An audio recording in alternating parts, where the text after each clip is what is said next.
Hi, I'm Clay Lehman with Resolute Property Management. Today, we will continue our video series of tips for do-it-yourself landlords. In this video, we will cover the subject of tenant screening. The next question that's often kind of confusing and asked is, who are we going to screen? Well, you're going to screen any adult that will be living in the home. So this means both the husband and the wife, the boyfriend, the girlfriend, the roommate, and any adult children that might reside with them. It's important that you know who you're renting your home to, and this means everyone that will be occupying the property. So you're going to screen all adults. And finally, how? And that's what we're going to cover today. So our first tip is friends and family. Don't do it. So I think it's really commonly held that loaning money to a friend or family member can be detrimental to the relationship. Well, the same is true of renting a home to a friend or family member. Very frequently in the work that we do with do-it-yourself landlords, we find that when they've rented to a friend or a family member, that relationship has deteriorated as a result of the rental relationship. So it's important to really consider if it's a good idea to rent to that friend or family member. Particularly if you got into this as an investment opportunity, you don't want to necessarily mix the business and friendship with your investment opportunity. It could undermine, your goals with the home. We find really frequently that it's hard for a landlord that's in a friend or family relationship with the tenant to operate as a business, to make those decisions that can sometimes be hard to make, to 3-day notice their friend or their family member, their brother, their sister, their son, their daughter. It can be really challenging to hold them accountable to the lease. So we really recommend highly that you do not rent to friends or family member. If you choose to rent to friends or family members, I would recommend that you put them through the same screening process you would any other third party so that you know what you're dealing with this person. So that's tip number 1. Tip number 2 is to use a professional screening service. So one of the great things about this time we live in is there are tons of opportunities for you to work with services that provide professional screening. All you have to do is Google do-it-yourself landlord tenant screening, and many different services are available, very reasonably priced. You want to make sure you know what you're getting. And so that's kind of the next thing I want to talk about, which is the things that you want to look for from your screening service are a detailed report of your prospective tenant's credit history, a detailed report of their criminal history, some form of income verification, as well as some form of rental history. The reason I'm saying the words detailed history, detailed credit history, detailed criminal history is that you want to know more than just the kind of headline number, what is their credit score.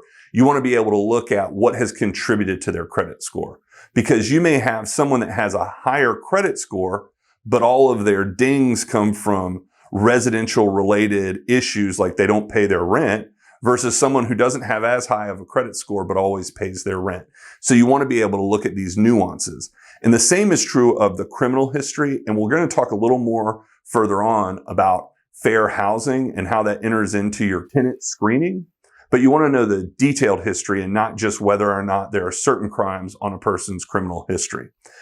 When it comes to income verification, your screening service may provide this, but I find that it's very important that you see for yourself someone's pay stubs.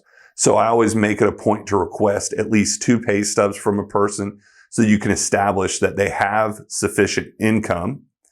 And I want to define that. Sufficient income is generally, as a rule of thumb, defined as 2.5 to 3 times the rent amount in gross income. So for example, if you have a home that would rent for $1,000 a month, you want to see that your prospective tenant has at least $2,500 to $3,000 of gross income.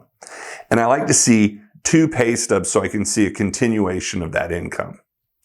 And then rental history, and we'll talk a little bit more about this as well later on, but it's good to see if they have a history of late payment, receiving insufficient funds, things of that nature, but we'll dive into the prior rental history a little bit further down. Tip number 3 is to be transparent with your criteria. This will save you a lot of wasted time and headache. So what we do is we put out there our rental verifications before someone sees a home, before they apply, during the application process. We repeat it over and over again for a number of reasons. One is I don't want to waste time screening somebody's application and somebody's background when they know they don't qualify. Number two is I don't want them to waste the money. So typically your applicants are going to be the ones that pay for their background screening.